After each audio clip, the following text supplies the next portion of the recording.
that's what really makes these a delectable treat for your guests. We're going to make some ginger scones.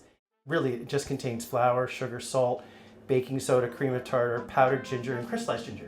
I am a big fan of a couple of kitchen gadgets, but one is definitely a food processor. It saves you a lot of time, and it really does give you an extra set of hands when you are making different recipes. Take the cold butter, and you're gonna make it into cubes. Just put it right into the mixture. Next, you're gonna add a half a cup regular full milk.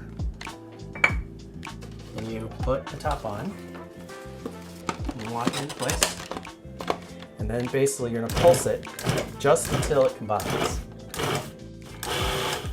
Now it's coming together.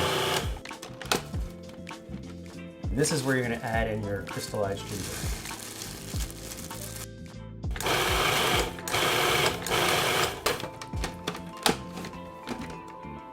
Now, you'll see that the dough starts to pull together. You don't want to overmix it, so firm, but still you can feel the little pieces of butter still in the mix, along with the ginger. So from here, flour your board.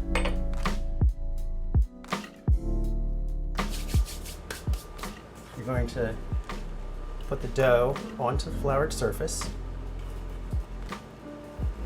and then you're just going to pull it together right here on the board. It'll be a slightly crumbly texture, but you're basically going to turn it into a rectangle. Your hands against the butter are actually going to start melting it, so you don't want to really work with it too much. I want it to be about a ½ inch flat, so that I get just about ½ inch. And yep, there you go.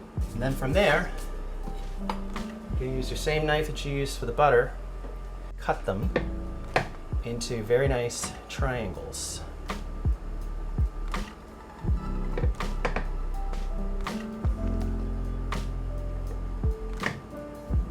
Now, from here, it's a baking sheet. You're going to need to line it with parchment paper.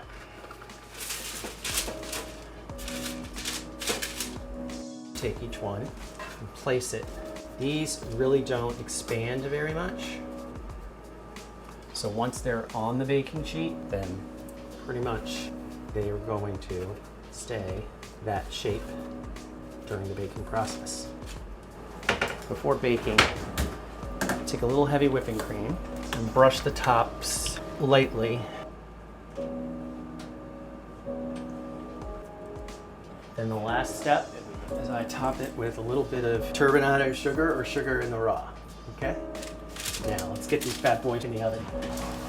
They stay in for approximately 25 minutes, and that's it.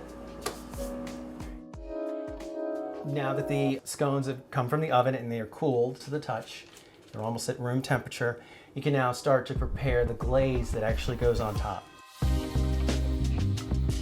3 ingredients: lemon zest, lemon juice, and confectioner sugar. Take ½ of a lemon, and you're going to squeeze in probably about a tablespoon. And I find it easiest just to catch the seeds right through your hand and just let your hand be the sieve. And then just simply add in powdered sugar.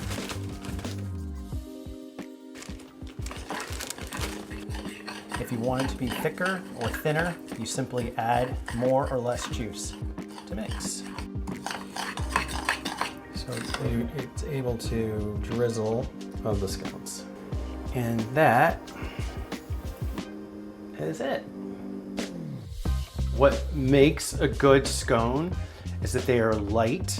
These have doubled in size. The texture of the turbinado sugar, which gives it a little crunch. And then you have the brightness of the lemon, which contrasts with the ginger.